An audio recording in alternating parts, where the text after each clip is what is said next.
He was engaged, confident, and always seemed to know what he wanted. And I was his best friend, who had been hiding my true feelings for years. I thought he would never understand who he really was. But one quiet night, he looked me in the eyes and said, "With you, I feel like myself." And everything changed. We were supposed to be reviewing our research abstracts for an upcoming literature conference. It was a rainy Tuesday evening, one of those sessions that had become part of our weekly rhythm since our first semester of grad school.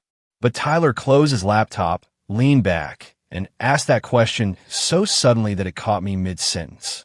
I looked at him, expecting a grin or some kind of ironic punchline. None came. He just watched me quietly, like the answer mattered. "Sometimes," I replied. "Why do you ask?" He hesitated just long enough for me to notice the tension in his jaw. "I don't know," he said. "Lately, I've been wondering if the version of me everyone sees isn't actually me." That was how it started. Tyler was one of those people who seemed to have his life mapped out. Smart, charming, driven. He came from a family with legacy and expectations, the kind where everything was measured. Your grades, your achievements, your relationships. His engagement had been announced the semester before, to a woman from another prominent family, someone he'd known since undergrad. Everything about their pairing made sense. On paper. But over time, I noticed how often he found reasons to stay late after our sessions. How our conversations shifted from literary analysis to questions about meaning, fulfillment, identity. How his curiosity drifted from theory to something far more personal. It wasn't abrupt. Tyler didn't suddenly start pouring his heart out. It was a slow drift, like a tide changing direction, so subtly that you only realize it when you look up and see the shoreline behind you. One evening, as we packed up our notes, he said, "Do you think people ever confuse comfort with happiness?" I turned to him. "All the time." He nodded slowly, as if confirming something for himself. "That's what I'm starting to wonder about. Everything." I knew better than to push. Tyler wasn't someone who responded well to pressure. But something in his tone made it clear he wasn't just musing. He was untangling something. And whatever it was, it ran deeper than he was ready to admit. Over the following weeks, his questions became more pointed. He asked me what it was like to come out, not in a superficial, detached way, but with a kind of quiet urgency, like he was trying to understand something he couldn't name yet. "What made you know?" he asked one night. "I just did," I answered. It wasn't one moment. It was hundreds of little ones. Realizing which moments made me feel alive, which ones made me feel fake. He didn't say anything for a long time. The next time we met, he didn't bring his laptop. "I'm not here to study tonight," he said. "I just needed to talk." I closed my notebook. "Okay. I feel like I'm living someone else's life," he said, eyes fixed on the floor. "And the worst part is, I'm the one who built it." That night, he told me things he said he'd never voiced out loud. How the expectations of his family and friends had always shaped his choices. How he dated women because that was what was expected. How sometimes he felt like he was playing a role, not living a life. "I care about her," he said quietly, meaning his fiancée. "But I keep wondering if I'm caring out of obligation or genuine feeling. And that scares me." I didn't respond right away. Not because I didn't know what to say, but because I understood the gravity of what he was navigating. He wasn't just questioning a relationship. He was questioning a foundation. Our friendship deepened quickly after that. The boundaries of academic collaboration melted away. We still studied, still shared notes. But between the lines of poetry and theory, there were new subtexts. Not flirtation, not yet, but recognition. One evening, after a particularly intense discussion about identity in literature, he asked, "Do you ever think there are parts of yourself you wouldn't have discovered if you hadn't felt safe with someone?" I looked at him carefully. "Of course." He met my gaze. "I think that's what this is for me. You're safe. And it's making me realize how much I've been hiding, even from myself." The air shifted. Not dramatically, not suddenly. But I felt it. I didn't ask what he meant by this. I didn't need to. Weeks passed. He started pulling away from his usual social routine. No more posts with his fiancée. No more mentions of wedding plans. He seemed simultaneously lighter and more burdened, like letting go of one weight had uncovered a deeper one. He texted me late one night.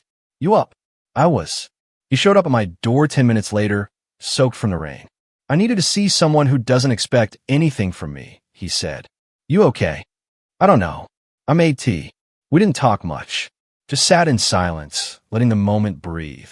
He eventually said, I keep wondering if all of this, is just fear.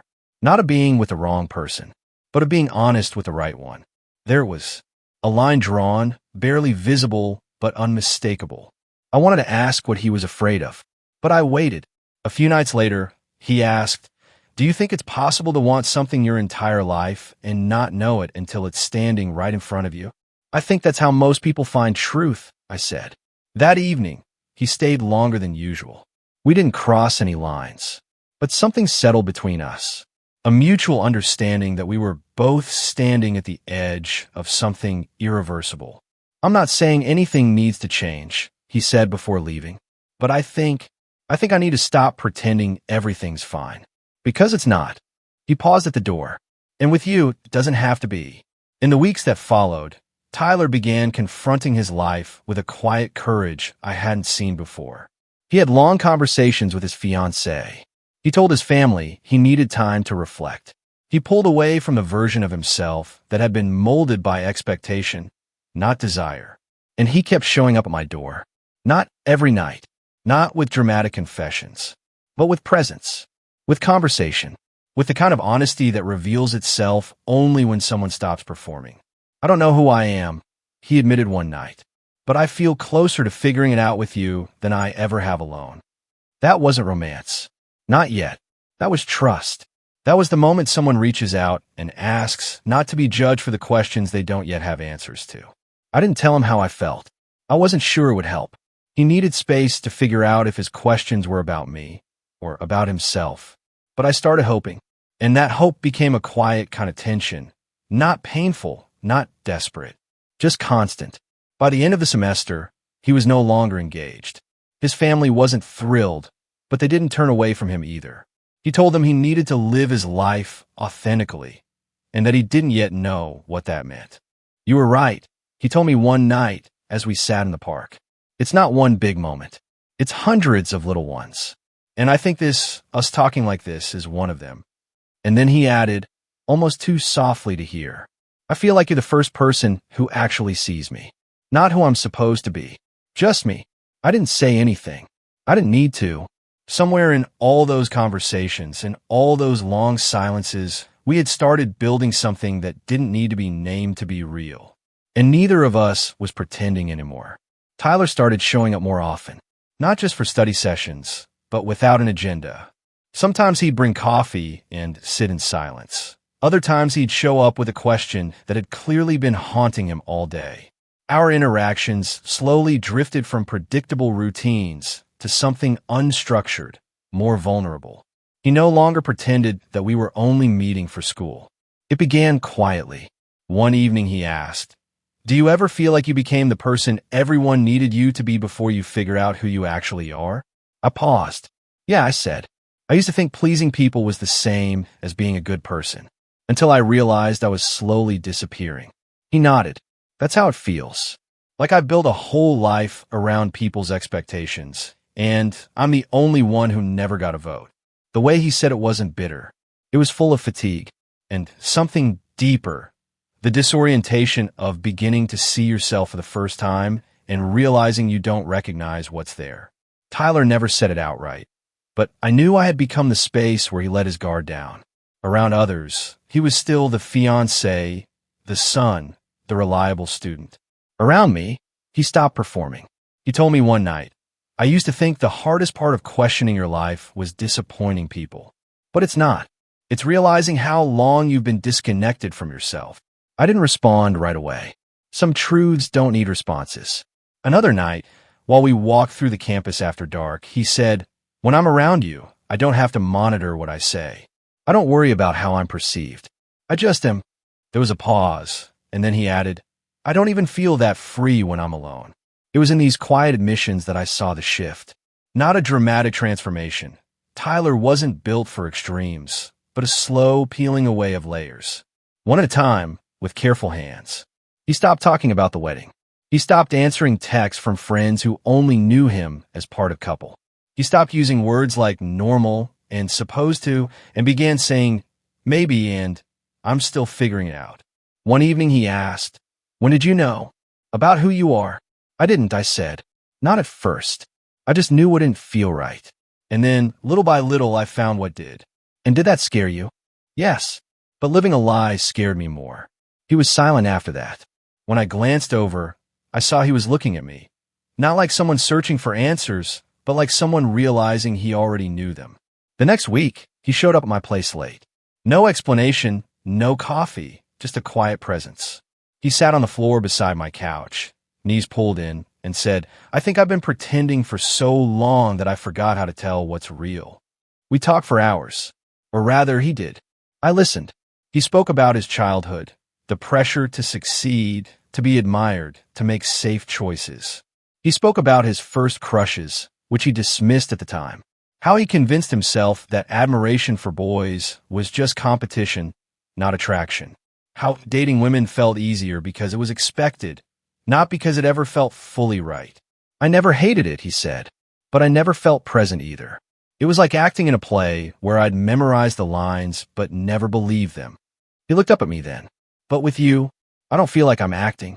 That moment hung between us. I didn't move. I didn't speak. I just let him sit with his truth, unchallenged. Tyler began pulling back from the identity he'd built. He told his fiancée that something felt wrong, that he needed time to understand himself. She was devastated, but she listened. She cried. And then she told him that honesty, however painful, was kinder than pretending. She didn't scream, he told me. She didn't accuse. She just asked me if I'd ever really loved her. "What did you say?" I said I loved the idea of her, the security, the story, but not the person. His honesty shook him, but also relieved him. In the weeks that followed, he kept coming back. Not to talk, just to be. He would sit on my porch or follow me on walks. Sometimes we'd spend hours in silence. Other times he'd ask questions that came from the deepest parts of himself. "Do you think I'm a bad person for not realizing this sooner?" "No," I said. "You're just a person, and you're realizing it now. That's enough." He was softer after that. Not weaker, just less rigid. He let himself ask more, reflect more. He stopped trying to define himself in absolutes and started getting curious instead. Then one night, he broke the quiet with something simple. "I think I'm drawn to you." I looked at him, unsure what he meant, or rather, how much he meant by it. "I don't know what that means yet," he said quickly, "but I feel safer with you than I've ever felt with anyone. And it's not just emotional. It's something else, too." It was the closest he'd come to naming it. He didn't try to turn it into a declaration. He didn't romanticize it. He just laid it bare. I didn't say I felt the same. Not yet, because this wasn't about rushing him. It was about watching him slowly reclaim himself, without pressure, without expectation. Over time, I saw him start to smile more freely. Not the polite smile he wore for his professors or family, but a smile that came from relief, from alignment. He started volunteering for an LGBTQ+ reading group at the university, not as an out member, but as a quiet participant. He listened, asked questions. One day, he told me, "I saw a guy today talk about how he came out at 30. And for the first time, I didn't feel broken for figuring myself out late." Tyler's process wasn't linear. There were days of doubt, days he pulled away, days he wondered if he was just confused, if he was betraying a past version of himself. But there were also moments of clarity. He'd tell me about walking past couples and noticing, not the girls, but the guys, how suddenly things that never seemed accessible started to feel real, possible. "I thought attraction would be this big, dramatic realization," he said once. "But it's not. It's in the way I notice your voice in a crowded room. The way I remember what you said 3 weeks ago because it mattered to me. It was quiet but certain, a shift that was no longer theoretical." Still, he never pushed forward. He sat in the discomfort. He honored the process. "I'm not trying to rewrite my past," he said. "I just want to stop writing a future that doesn't include myself." Eventually, he told his parents. Not everything, just enough. He told them he was questioning things, that he'd ended the engagement, that he was trying to live more honestly. They didn't understand, he said. But they didn't walk away. It was progress. And for Tyler, it was everything. He began journaling. He'd read queer literature and ask questions that showed he wasn't skimming. He was searching, not for labels, but for reflection. I'm not ready to call myself anything, he told me, but I'm starting to understand who I'm not. And that's just as important. One night, as we sat side by side watching the sunset, he said quietly, "You were the first person who made me feel like I didn't have to have all the answers." I looked over. He wasn't crying, but his voice held the weight of 100 untold stories. "Thank you," he said, "for not trying to define this for me, for just being here." I nodded. "Always." He smiled, then whispered, "I think I'm starting to feel like myself for the first time." And for the first time, I believed he meant it. It happened on an ordinary Sunday. Tyler came over as usual, carrying 2 mugs in one hand.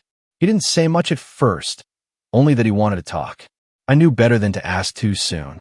Some things require silence to take shape. We sat quietly for a while, not discussing work or classes like we used to. The air between us had changed over the last weeks. Not tense, not charged, just full. Like something unsaid was finally approaching clarity. "I've been thinking a lot," he said eventually, "about what I feel, about how long I've avoided even asking myself what that feeling is." He didn't look at me when he said it. He stared forward, as if the wall in front of him might catch what he couldn't say aloud. "I think I feel something for you," he continued, "and I don't fully understand it, but it's real." I didn't respond right away. He didn't need my reaction. He needed space to breathe after finally letting the words out. "I'm not asking for anything," he added quickly. "Not a relationship, not a label, not a moment. I just needed to be honest with someone who mattered." "That's more than enough," I said. His shoulders relaxed, but he still kept his eyes lowered. "I've spent so much of my life acting like I had it all figured out," he said. "But I don't, especially not when it comes to this." There was a pause. "I don't even know what this is." We let that sit between us, the undefined, the uncertain. The moment wasn't about clarity. It was about honesty. And honesty, for Tyler, was a kind of revolution. Over the following days, he didn't bring it up again. He didn't need to. His admission had created a quiet openness between us, a shared space where nothing had to be hidden anymore. He became softer in how he looked at me, more intentional in his presence. Not in a romanticized way, but in a grounded, respectful one. One evening, he said, "You know what I keep coming back to? How calm I feel around you. Not excited, not nervous, just calm, like I can finally exhale." "That sounds like peace," I replied. He smiled faintly. "Maybe that's what I've been chasing without knowing it." He started asking different questions after that. Not about identity or sexuality, but about comfort, about joy, about quiet understanding. "Have you ever felt something for someone and realized it wasn't about attraction, but about being seen?" "Yes," I said, "and sometimes it turns into more. Sometimes it doesn't, but it always matters." Tyler nodded slowly. "I think it's what I feel with you. I feel seen and safe." Those weren't dramatic declarations, but they were real. We began spending more time in silence, not because there was nothing to say, but because neither of us needed to fill the space with noise. He started talking about memories, moments that made more sense in hindsight. How in high school, he felt deeply connected to certain friends in a way he couldn't explain. How those feelings confused him and how he buried them under expectations. "I didn't allow myself to wonder," he said, "because wondering made everything fragile. But wondering is how we find truth," I said. "Exactly," he whispered. Then one afternoon, as we sat by the river watching people pass, he turned to me and said, "Do you think attraction can grow from emotional connection alone?" "I think it often does," I said. He nodded thoughtfully. "That's what scares me, that what I'm feeling for you is deeper than I expected and more personal than I'm ready for." I didn't push. I never did. Instead, I said, "You don't owe me anything. What you feel is yours to hold however you need to." "But I don't want to hold it alone," he replied. "I don't want to pretend it's not there." The vulnerability in his voice struck me. Not because it was rare, he'd become used to sharing, but because he was choosing to include me in something uncertain, something unfolding. "I care about you," he said, in a way that doesn't feel theoretical. "And I care about you," I replied. Not because of what you feel or don't feel, but because you're allowing yourself to feel it all. He looked at me then, fully, no guardedness, no filter. That's what makes this real, he said. The fact that it's safe enough to not be perfect. From that day on, there was no pressure between us. No expectations. We didn't define what we were. We didn't need to. We talked more. About connection. About past moments that felt different in hindsight. He asked me to help him understand his patterns, his hesitations, his silence. I've always followed a path someone else drew, he said. But now that I'm off it, I don't know where to go. You don't have to know yet, I said. Just don't go back. He didn't. Over time, he began to recognize his own instincts. The moments when he felt drawn to something unfamiliar. He started reading more about identity, not to label himself, but to explore. And slowly, gently, he began to allow feelings to be feelings, not assignments. There were moments when we sat with our knees touching and said nothing. Not because we were avoiding something, but because we had reached a level of comfort where the body no longer flinched from truth. He once said, I don't know what I want from this, but I know I don't want it to end. It doesn't have to, I said. We made no promises. We shared no titles, but we shared something more honest than I had ever known, presence without demand. One night, as we parted ways after dinner, he looked at me and said, if I ever get to a place where I'm ready to name this, it will be because you never forced me to. And then he added, that might be what love is. The freedom to not know everything right away. Maybe for him, this was the first kind of love he'd ever known that wasn't prescribed, defined, or expected. And maybe, for me, loving him meant never asking him to be ready before he truly was. The day Tyler ended his engagement, he didn't tell anyone but me.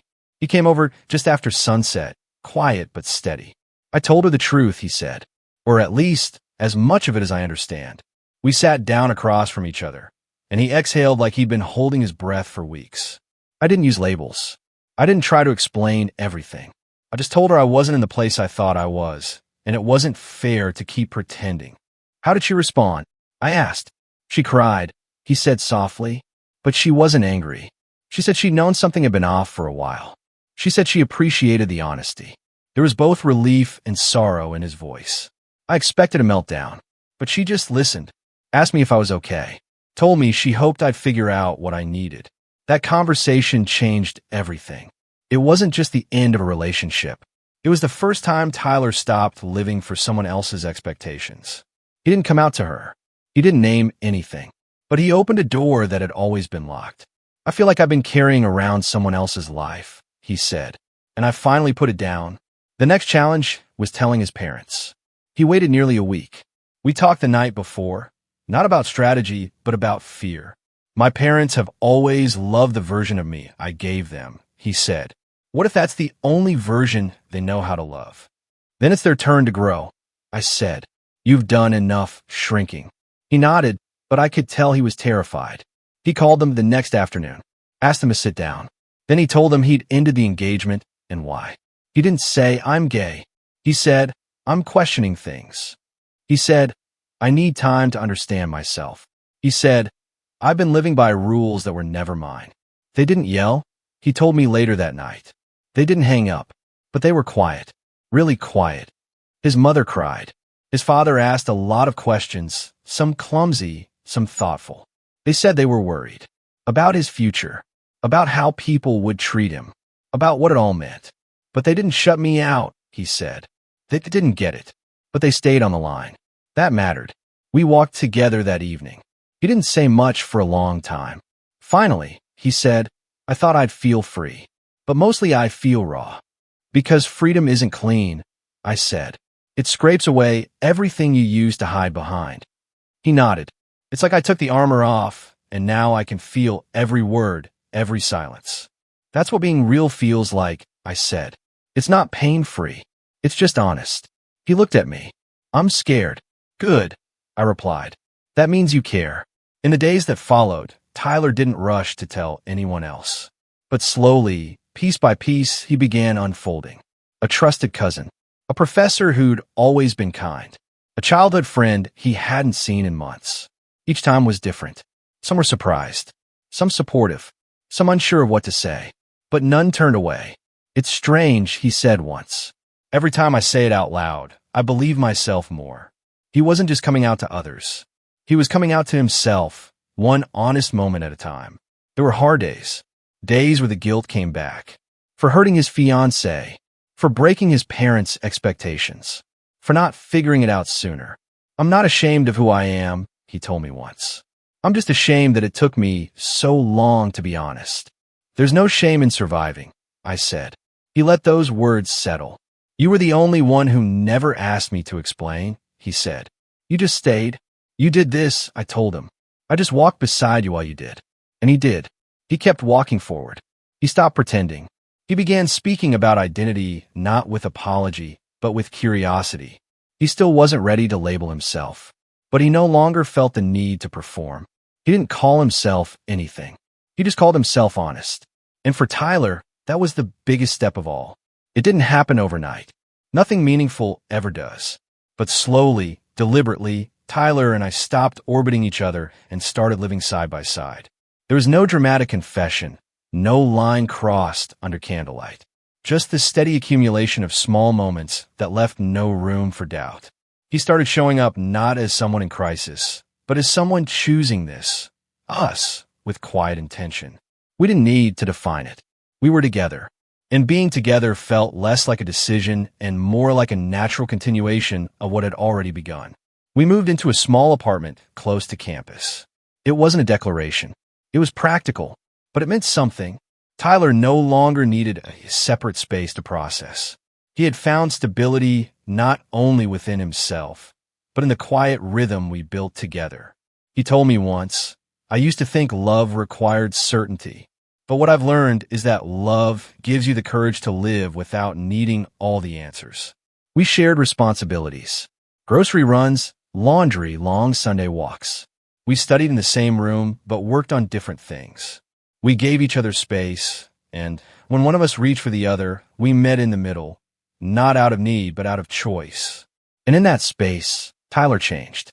Not in who he was at his core, but in how he held himself. He started showing up in new ways, not just for me, but for others. He joined a peer support group on campus. Quietly at first, just to listen. Then he started staying after meetings to talk with students who were just beginning their own journeys. Students who didn't have the privileges he did, who were afraid of losing everything just for admitting who they were. "I can't fix anything for them," he said, "but I can be someone who listens without judgment, someone who doesn't flinch when they speak." He became that person, a steady presence, not an expert, just honest. He once told a student, "You're not behind. You're just arriving at yourself in your own time."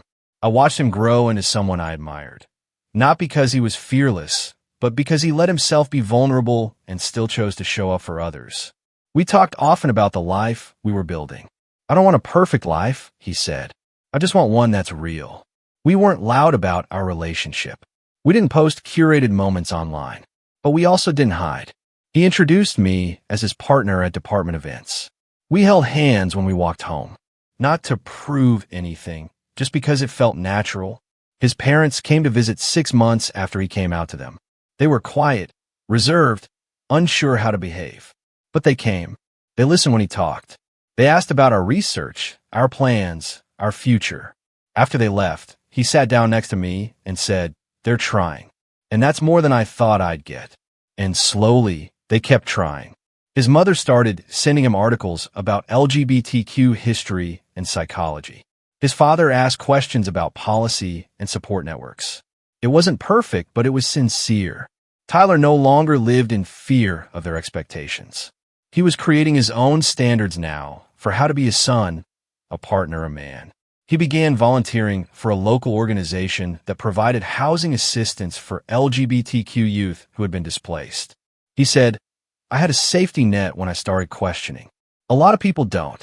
He organized a fundraiser at the university. He spoke about privilege without shame. He acknowledged that not everyone could afford to come out at 28 with financial stability and a support system. "I used to think my story wasn't worth telling," he said, "because I didn't suffer the way others did. But now I realize it's not about comparison. It's about contribution. We talked about the future sometimes. Not in detailed timelines, but in possibilities. I don't know where we'll be in 5 years, he said, but I know I want to build that future with you. He started writing. Not a memoir, not yet. Just reflections, small essays about identity, about learning to see yourself clearly, about the difference between living and performing. He let me read one of them. It ended with this sentence. Sometimes the bravest thing you can do is let yourself be loved by someone who sees you before you do.